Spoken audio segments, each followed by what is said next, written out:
चलिए आज बात करते हैं भारत के सबसे ज्यादा आबादी वाले राज्य उत्तर प्रदेश की और समझने की कोशिश करते हैं कि वहाँ किस तरह के बड़े बदलाव हो रहे हैं। तो देखिए, सबसे बड़ा सवाल ही यही है।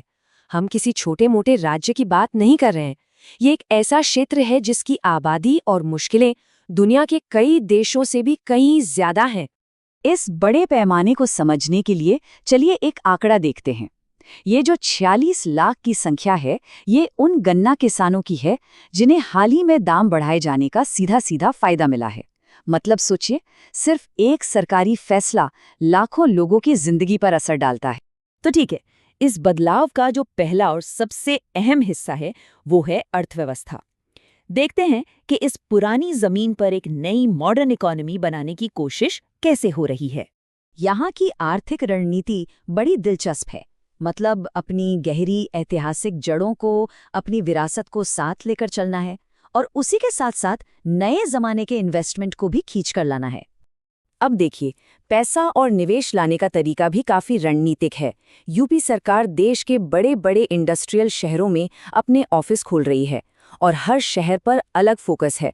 जैसे कि मुंबई से बैंकिंग और फाइनेंस, तो बेंगलुरु से आईटी और स्टार्टअप्स को टारगेट किया जा रहा है।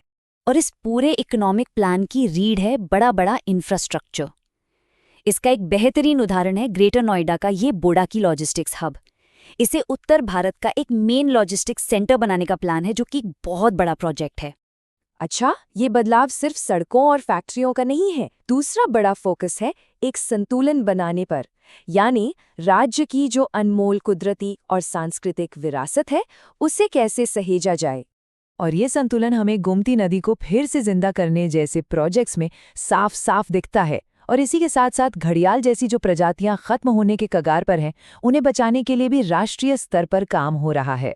मतलब घड़ियाल की हालत हमें ये बताती है कि इन कोशिशों की कितनी ज्यादा जरूरत है। जरा सोचिए, ये जीव अपने 98% पुराने ठिकानों से गायब हो चुका है। अब इसका आखिरी गढ़ बस चंबल नदी ही बची है। और हाँ, विकास के साथ विरासत को सहेजना भी उतना ही जरूरी है। इसका एक बहुत अच्छा उदाहरण दुधवा नेशनल पार्क की ये 130 साल पुरानी मीटर गेज रेलवे लाइन है। अब इसे एक हेरिटेज रूट बना दिया गया है, जिससे इको टूरिज्म को भी बढ़ावा मिलेगा। चलिए अब आते हैं तीसरे पिलर पर।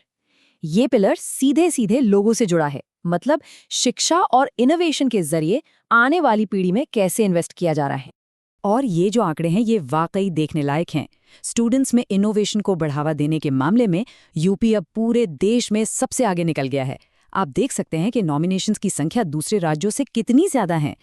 तो ये सब मुमकिन हो पाया है इंस्पायर योजना की वजह से। ये एक नेशनल प्रोग्राम है जिसका सीधा सा मकसद है कि बच्चों में स्कूल के दिनों से ही साइंस को लेकर एक दिलचस्पी पैदा की जाए और उन्हें आगे रिसर्च तक ले जाया जाए। इसी सोच के साथ राज्य के 3000 से ज्यादा स्कूलों में पढ़ाई का तरीका ही बदला जा रहा है।